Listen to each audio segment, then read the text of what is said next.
जन सुराज है जनता का अधिकार चाहते हैं, रोजी रोजगार चाहते हैं, नया बिहार चाहते हैं, रोजी रोजगार चाहते हैं, नया बिहार चाहते हैं।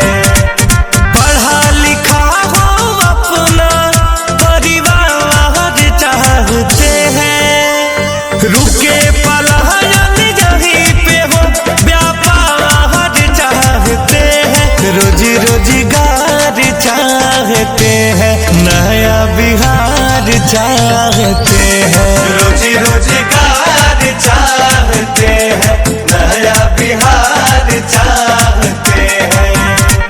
जन सुराज जिंदाबाद जिंदाबाद जिंदाबाद, बिहार की जनता जिंदाबाद जिंदाबाद जिंदाबाद, किसान जिंदाबाद जिंदाबाद जिंदाबाद, जन सुराज जिंदाबाद जिंदाबाद जिंदाबाद। ज्ञान ध्यान और तप की भूमि ये अपना बिहार है, यहीं पे शिक्षा स्वास्थ्य व्यवस्था बरसों से लाचार है।